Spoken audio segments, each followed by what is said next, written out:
Olá! Tudo bem com você? Você tem estudado? Posso dar um conselho para você? Faça disso o foco da sua vida. Você tem que estudar, porque faltam pouquíssimos dias para Jesus terminar o seu trabalho no santuário celestial e vir buscar o seu povo. Está na hora de, pela graça e poder de Deus, nós tomarmos tempo para colocar em dia a nossa casa, para colocar em dia a nossa história pessoal. E eu peço a você, em nome de Deus, estude. Deus não leva em conta o tempo de ignorância, mas você está tendo a oportunidade de aprender, de falar isso para outras pessoas, de se envolver nesta verdade. Vou orar com você agora. Senhor Deus, queremos te pedir perdão pelo tempo que levamos sem estudar, sem buscar a tua presença. Queremos a tua bênção agora para continuar esse estudo, entender, Pai de amor, a hora do juízo, aquilo que haveria de acontecer no céu. Em nome de Jesus, nos abençoe. Amém. Nós vamos tentar estudar agora um negócio interessante. A última vez que estudamos, paramos numa parte do que Paulo disse no livro de Atos. Eu quero voltar a isso com você. Vamos dar uma olhadinha. Ó. Que certeza temos de que haverá um julgamento? Atos 17, 30 e 31. Olhe bem. Mas Deus, não levando em conta os tempos de ignorância, manda agora que todos os homens em todos os lugares se arrependam. Isso quer dizer em quantos lugares? No planeta todo. O que Deus manda? Se arrependam, o planeta todo. Por quê? Continua, verso 31. Pois determinou um dia em que com justiça há de julgar o mundo, por meio do homem que destinou. Ele disso deu certeza a todos, ressuscitando-o dentre os mortos. Olhe para cá. Claramente aqui está falando de Jesus, que é aquele que faz o julgamento. Deixa eu comentar um detalhe interessante com você. Queridos irmãos, nós vimos nas duas aulas passadas que em 1844, na data certinha em que terminou os 2.300 anos, começou então o juízo investigativo no céu. O juízo de investigação dos livros. Mas você precisa entender melhor isso, olha. Estava o juízo ainda no futuro, no tempo de São Paulo? Atos 24, 25. Por favor, Atos 24, 25. Olha só isso aqui para você entender melhor. Presta atenção nisso. Atos 24, verso 25 diz assim. E discorrendo ele sobre a justiça, o domínio próprio e o juízo vindouro, Félix, apavorado, respondeu, por agora vai-te e em tempo oportuno te chamarei. Peraí. Olha que interessante. Aqui nesse texto diz que o juízo era vindouro. Jesus tem um tempo certo para começar. Ele está dando um prazo de tempo aos seres humanos para que os seres humanos coloquem a vida em ordem. Tá? Mais um pouco agora. Quantas pessoas deverão enfrentar o juízo? Quantas delas? 2 Coríntios 5, por favor, abrindo a sua Bíblia em 2 Coríntios, capítulo 5. Você vai entender isso aqui agora. 2 Coríntios, capítulo 5, verso 10, diz o seguinte. Pois todos devemos comparecer perante o tribunal de Cristo, para que cada um receba segundo o que tiver feito por meio do corpo, ou bem ou mal. Então, o Senhor Deus disse aqui, com clareza, que todos vamos comparecer perante o tribunal de Cristo. Mas tem uma pergunta ainda mais séria. Que motivo apresentou Salomão para insistir em que todos temam a Deus e guardem seus mandamentos? Eclesiastes 12, 14. Gente, esse negócio está ficando muito interessante. Eclesiastes 12, verso 14 diz assim. Porque Deus há de trazer a juízo toda obra, inclusive tudo que está encoberto, quer seja bom, quer seja mal. Até Salomão já tinha dito que Deus ia fazer juízo, que ia trazer todas as coisas à tona. Vocês sabiam que milimetricamente nossa vida é escrita? Irmãos, até as nossas intenções, tudo é declarado diante do céu. Muito claro ali. Que visão da cena do juízo foi concedida a Daniel? Daniel 7, vai lá. Daniel teve uma visão sobre o juízo no céu. Daniel 7, olha aqui, verso 9. Daniel 7, verso 9. Eu continuei olhando até que foram postos uns tronos, e o ancião de dia se assentou. A sua veste era branca como a neve, os cabelos de sua cabeça como lã puríssima. O seu trono era de chamas de fogo, com rodas de fogo ardente.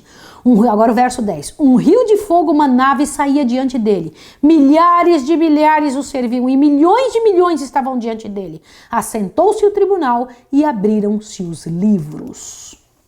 Pelo que serão todos julgados? Apocalipse 20, 12. Vamos ver como que isso é, de que maneira seremos julgados pelo quê? Vai lá no livro de Apocalipse, capítulo 20, verso 12, diz assim: E vi os mortos, grandes e pequenos, que estavam diante do trono e abriram-se os livros. Fala, Maísa, mas aí diz que mortos vão estar no céu. Lembra que eu disse para você? Eu e você somos julgados também, nós que estamos vivos. Mas não somos nós que comparecemos em pessoa. É nosso advogado, o nome de todas as pessoas que já viveram nessa terra é chamado. Então, na hora que é chamado o nome da pessoa, é Jesus, o advogado do ser humano, é que se apresenta. Ele que morreu por nós, tá bem?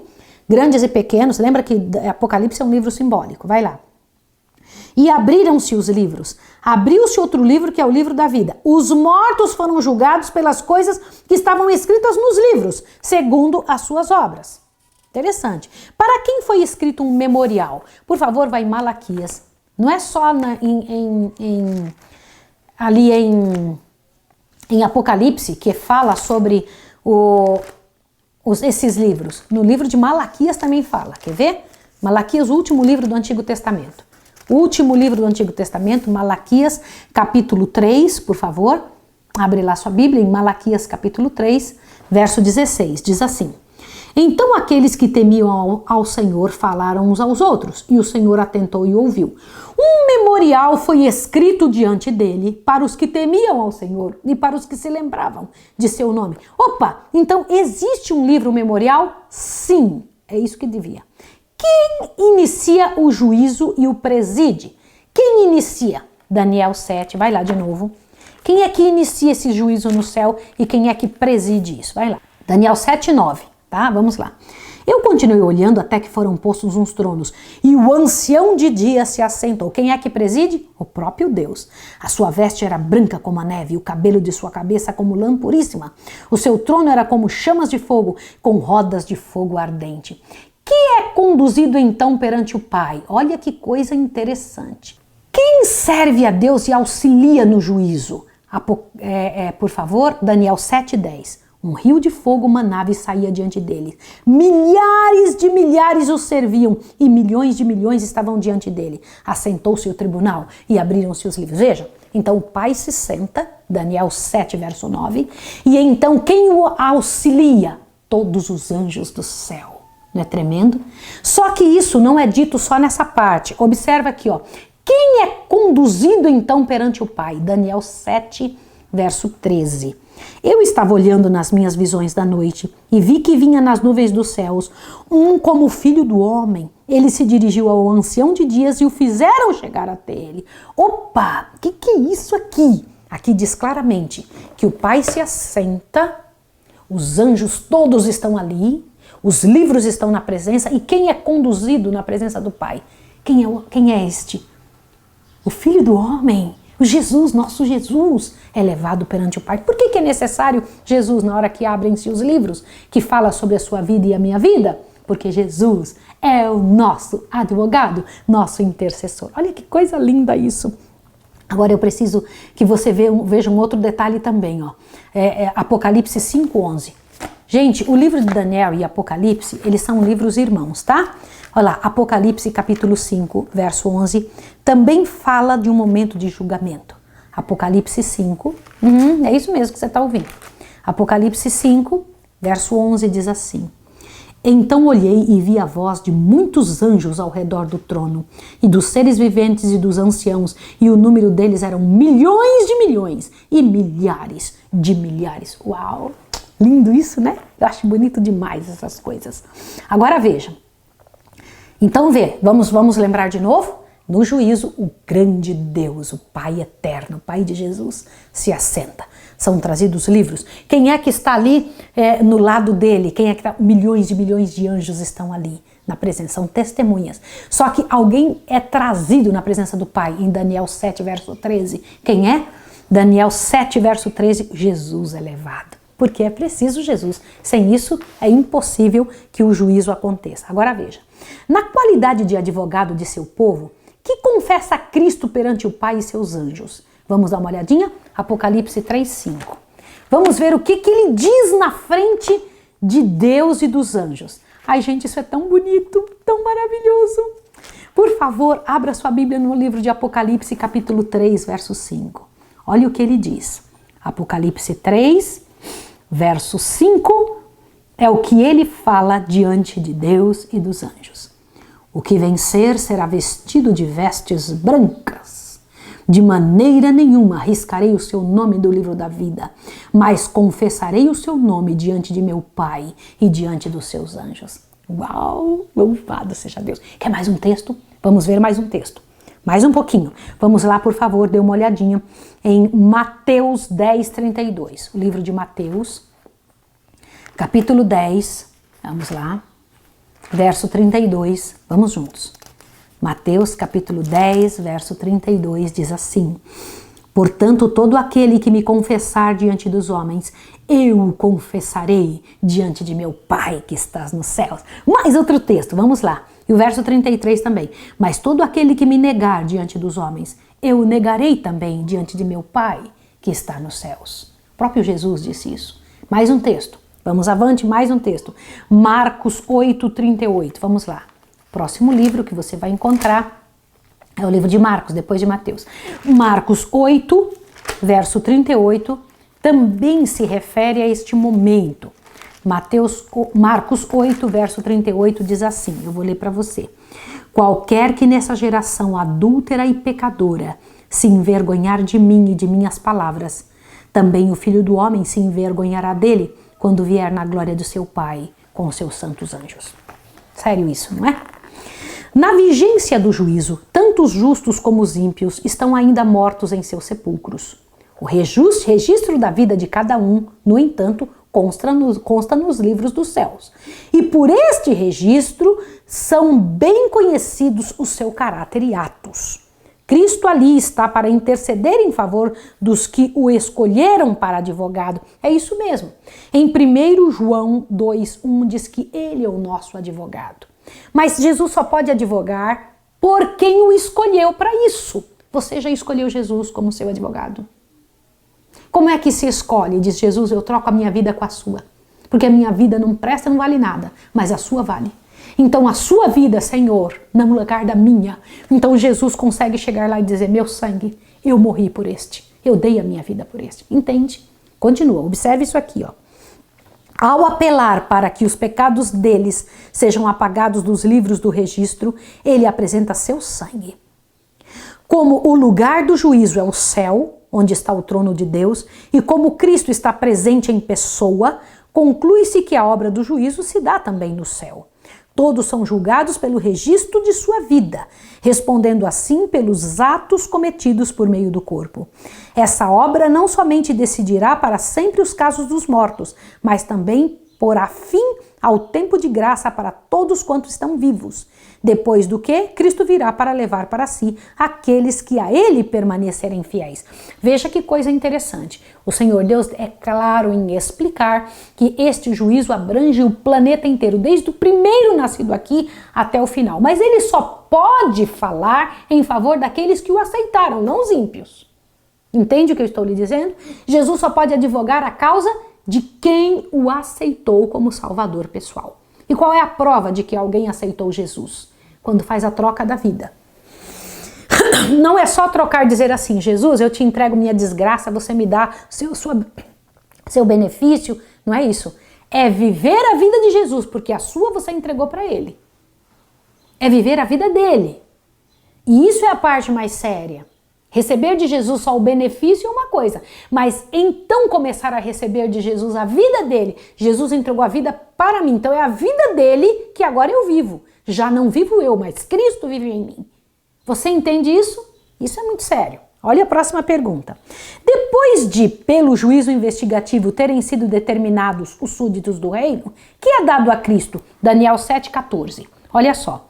Foi-lhe dado domínio, honra, reino, todos os povos, nações e línguas o adoraram. O seu domínio é um domínio eterno, que não passará, e o seu reino é o único que não será destruído. Olhe para cá. Quando então terminar de julgar no céu, e Jesus receber o seu povo, porque ele comprou com seu sangue, qual é o maior? Qual é o reino de Deus? O reino de Deus é a razão de sua morte ser reconhecida. É seu povo ser resgatado do império das trevas. Isso é Jesus receber o reino. E então ele virá para dar a recompensa àqueles que não quiseram e terminar com essa história do pecado. Isso é muito sério. Olha a outra pergunta, presta atenção.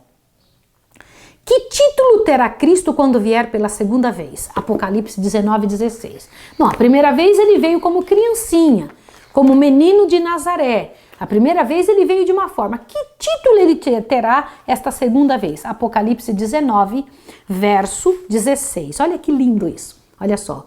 No manto sobre a sua coxa tem escrito o nome Rei dos Reis, Senhor dos Senhores. Que glória! E nós fazendo parte de seu reino. Você e eu fazendo parte do reino de Cristo, o reino que não terminará nunca mais. Todos os reinos do mundo acabaram. Os reinos desse mundo são todos passageiros. O único que é eterno é o de Jesus.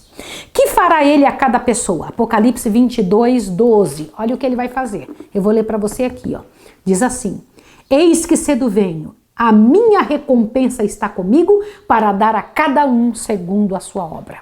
Aonde levará Cristo então seu povo? São João 14, verso 2. Para onde Jesus vai levar o seu povo então, quando ele vier para dar a cada um a sua obra? São João 14, olha só, verso 2 e verso 3. Diz assim: Na casa de meu pai há muitas moradas. Se não fosse assim, eu vou-lo teria dito, pois vou preparar-vos lugar. E quando eu for e vos preparar o lugar, voltarei outra vez e vos levarei para mim mesmo, para que onde eu estiver, estejais vós também. Glória ao nome de Jesus. Maravilhoso isso, muito bom.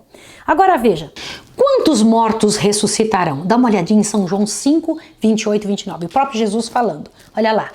Não vos maravilheis disto, pois vem a hora em que todos os que estão nos sepulcros ouvirão a sua voz e sairão. Os que fizeram o bem sairão para a ressurreição da vida. Os que tiverem praticado o mal para a ressurreição da condenação. Entendeu isso? Vem cá, Jesus disse que os mortos estão aonde? No sepulcro, não diz que eles estão no céu. Né? Mas nós já estudamos sobre isso. Também vamos ver Atos 24:15. Também esse comentário é novamente explicado em Atos 24:15.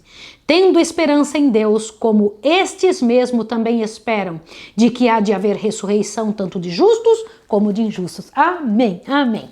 Que tempo haverá entre as duas ressurreições? Apocalipse 20, verso 4. Então, veja só. Então não ressuscitarão todos no mesmo dia? Não. Quando Jesus voltar, olha que coisa interessante, você vai precisar entender isso aqui. No dia que Jesus voltar, ele já terá feito o julgamento no céu. E como é que ele sabe qual é a hora que ele vai vir? Jesus só vem quando termina essa investigação do santuário celestial, limpeza do santuário celestial. Tira de lá todo nome que não é dele. Compreendeu isso? E ele então virá para buscar somente os que confiaram nele. Então, quando ele vier, nós teremos então dois grupos de pessoas na terra. Justos, vivos, justos, mortos para irem com Jesus. Mas terá os ímpios também, sim ou não? Ímpios mortos e ímpios vivos. Estes então não serão ressuscitados nesse dia. E nem os ímpios irão com Jesus, obviamente não. Então quando Jesus voltar daqui uns dias, e ele virá, louvado seja Deus, ele virá Rei dos Reis, Senhor dos Senhores. Lá vem o meu Jesus. Quando ele vier então, ele virá aqui dar a recompensa a cada um segundo as suas obras. Vai ressuscitar os justos.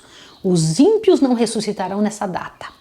Lembra do milênio que nós estudamos? 1000 anos então estaremos no céu com Jesus, para onde ele nos levará, e depois disso haverá ressurreição. Quando Jesus voltar com a cidade santa, haverá ressurreição dos ímpios para receber a recompensa da vida que escolheram. Onde está escrito isso? Vai lá em Apocalipse 20, verso 4, diz assim: Vi também tronos, e aos que se assentaram sobre eles foi dado o poder de julgar. E vi as almas daqueles que foram degolados por causa do testemunho de Jesus e pela palavra de Deus, e que não adoraram a besta nem a sua imagem, e não receberam um sinal na testa e nem na sua mão. Reviveram e reinaram com Cristo durante 1000 anos. Agora o verso 5. Mas os outros mortos, quem os outros? Os ímpios. Não reviveram até que os 1000 anos se completassem. Esta é a primeira ressurreição. Para os ímpios, a primeira ressurreição deles vai ser só após o milênio. Entendeu? Você já entendeu sobre isso, porque nós já estudamos. O estudo sobre o milênio já passou. E se você tem alguma dúvida, volta lá, volta para estudar, tá bom? Avante, agora veja. Que obra viu Daniel ser finalmente designada aos santos? Daniel 7, 21 e 22. Vai lá. Volta para o livro de Daniel. Você vê que é um pouco aqui e um pouco ali. Vai lá. E aí por isso que a Bíblia é interessante. O que diz de um lado, diz no outro também. Daniel 7, por favor, verso 21 e 22 diz assim. Eu olhava e vi que este chifre fazia guerra contra os santos e os vencia. Até que veio o ancião de dias e foi dado juízo aos santos do Altíssimo. E chegou o tempo em que os santos possuirão o reino. Olha que interessante. Aquele chifre pequeno, que era o papado, lembra disso? Esse chifre pequeno vai fazer guerra contra os santos. E você quer saber de uma coisa? Este chifre pequeno voltará a guerrear contra os santos de Deus. Isso está num outro estudo que estudaremos em Apocalipse. Mas será dado então um juízo para quem? Durante o milênio nós iremos julgar. Vermos por que é que alguns não foram para o céu. Por que os ímpios não estão lá? Por que o próprio Satanás e os anjos não foram aceitos no céu? O que foi que realmente aconteceu? Está tudo registrado, não só da vida minha e sua, mas de todos os seres humanos da Terra. Compreende? Isso é muito sério, isso é muito delicado, né? Então, a obra que foi designada aos santos é observar ali, né, os livros do céu. Por quanto tempo se empenharão os santos nessa obra de juízo? Apocalipse 20, verso 4, e lá em Apocalipse nós vimos que é 1000 anos. Lembra disso? Vou ler novamente para você. Apocalipse 20, verso 4, diz aqui assim, ó. Vi também tronos, e aos que se assentaram sobre eles foi dado o poder de julgar. Lembra? E vi as almas daqueles que foram degolados por causa do testemunho de Jesus, pela palavra de Deus, e que não adoraram a besta, nem a sua imagem, nem receberam seu sinal na testa e na sua mão. Reviveram e reinaram com Cristo durante 1000 anos. Olha para mim, por favor, para que você entenda. Isso aqui é muito sério. Olha o que eu vou te falar, porque isso vai dar uma certeza muito interessante. Durante 1000 anos vamos estar no céu. Durante esses 1000 anos, depois então a cidade santa descerá aqui, junto com todos os santos, para o Senhor Deus restaurar este planeta que ficará em completa escuridão durante 1000 anos. E Satanás receberá a paga e a recompensa do que fez, né? Quem será assim julgado pelos santos? Vai lá, em 1 Coríntios 6, 2 e 3, vai lá. A Bíblia traz todas essas informações. 1 Coríntios, vai lá, 1 Coríntios capítulo 6, o verso 2 e 3. Bora, vamos lá. Não sabeis vós que os santos hão de julgar o mundo? Ora, se o mundo deve ser julgado por vós, sois indignos de julgar as coisas mínimas? Não sabeis vós que havemos de julgar os anjos? Quem são os anjos que vamos julgar? Quanto mais as coisas pertencentes a essa vida, durante o milênio é que nós vamos julgar. Isso Paulo já sabia. Na verdade, eu vou ser bem honesto, nós é que somos ignorantes destas coisas. Os apóstolos, os que estudavam a Bíblia, que não gastavam tempo com a internet, que não gastavam tempo com quem quer que seja, que gastavam todo o seu tutano, todo o seu fósforo estudando as coisas do céu, entendiam perfeitamente isso, que graças a Deus você e eu estamos tendo agora a oportunidade de aprender. Como serão executadas as decisões do juízo? Apocalipse 19, 15. Vamos lá para o livro de Apocalipse 19, verso 15. E todo aquele que não foi achado inscrito no livro da vida foi lançado no lago de fogo. Essa é a verdade. Isso mesmo. Me dói ter que falar isso, é uma coisa que me entristece, me dói o coração, mas é a verdade. Todo que não achar-se inscrito no livro. Como assim? Todas as vidas estão nos livros de registro no céu, mas no livro da vida só está o nome daqueles que aceitaram Jesus e mudaram de vida. Quem não for achado nesse livro, porque não fez essa troca com Jesus, será lançado no lago de fogo. Avante, um pouquinho mais. Agora, por que é entregue a Cristo a execução do juízo? Por que é dado para Jesus a execução do juízo? São João 5, 26. Vamos lá. O livro de São João. São explicações interessantes. São João 5, verso 26. Observe isso agora. São João 5, 26 e 27. Eu vou ler com você agora. Ó. Assim como o Pai tem a vida em si mesmo, também concedeu ao Filho ter a vida em si mesmo. E lhe deu autoridade para julgar, porque é o Filho do homem. Quem deu autoridade para Jesus julgar? O próprio Pai deu isso a ele. Agora o 27. E lhe deu autoridade para julgar, porque é o Filho do Homem. Jesus tem autoridade para isso. Só Ele conhece o coração. Ele entende o que nos vai na alma. Ele entende o que se passa conosco. Ele sabe o que vai na tua vida. Ele estava lá, já estava antes de você existir. Ele sabe das tendências dos teus pais, dos teus avós, dos teus bisavós. Sabe por que você age como age. Ele entende cada um de nós. Avante. Como deveria ser revelado ao mundo o começo do juízo? Apocalipse 14, 6 e 7. Isso é muito tremendo, gente. Esses estudos fazem uma diferença tremenda na nossa vida. Ao caminhar amanhã, ao caminhar durante o dia, falta ainda esse último texto, eu vou ler com você. Ao caminhar amanhã, ao caminhar durante o dia, você tem que caminhar de forma diferente agora. Você sabe que está em andamento o juízo investigativo no céu. Quando Jesus vier, ele terá um juízo para dar já a cada um segundo suas obras. Agora ele está fazendo julgamento, sendo o nosso advogado quando o nome é chamado. Olha só o que diz Apocalipse 14, 6 e 7. Vi outro anjo voando pelo meio do céu, tendo o evangelho eterno para proclamar aos que habitam sobre a terra, a toda nação, tribo, língua e povo, dizendo com grande voz: temei a Deus e dai-lhe glória, porque é chegada a hora do seu juízo, e adorai aquele que fez o céu, a terra, o mar e as fontes das águas. As escrituras mencionam essas três fases do juízo. Juízo investigativo, que precede o segundo advento, o juízo no mundo perdido e dos anjos maus por Cristo e pelos santos durante os 1000 anos, que se seguirão ao segundo advento, e o juízo executivo, ou juízo retribuidor dos maus, depois desse período. Agora veja, juízo investigativo ocorre no céu, antes de Cristo vir, a fim de ser determinado quem seja digno de ter parte na primeira ressurreição. Por ocasião de sua vinda, que isso vai acontecer. E quem dentre os vivos deve ser transformado num abrir e fechar de olhos, ao soar a última trombeta. É preciso que isso aconteça antes do segundo advento, visto que não haverá tempo para tal obra entre a vinda de Cristo e a ressurreição dos justos. O juízo executivo dos ímpios ocorre depois de seus casos terem sido examinados pelos santos durante os 1000 anos. Isso está em Apocalipse 20, verso 4 e 6, e 1 Coríntios 6, de 1 a 3. O juízo anunciado ao mundo pela mensagem angélica de Apocalipse 4, 6 e 7 é o juízo investigativo. Então vamos entender uma coisa? 3 fases do juízo. Juízo investigativo, que é o que está acontecendo agora.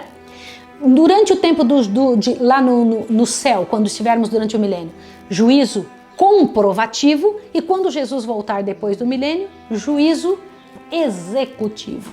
Entendeu isso? Onde Jesus vai executar a sentença. São as 3 fases do juízo. Eu vou orar com você agora.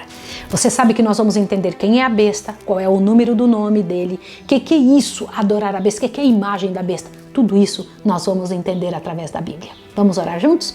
Querido Deus e amado Pai, louvado seja o teu nome para sempre, pela graça e misericórdia de Jesus, teu Filho. Reorganiza a nossa história, nos ajude a estarmos diante da tua presença. Nós queremos fazer parte deste momento em que vamos ajudar a fazer o julgamento no céu. Prepara-nos para isso, em nome de Jesus. Amém. Que Deus abençoe você e até o próximo estudo.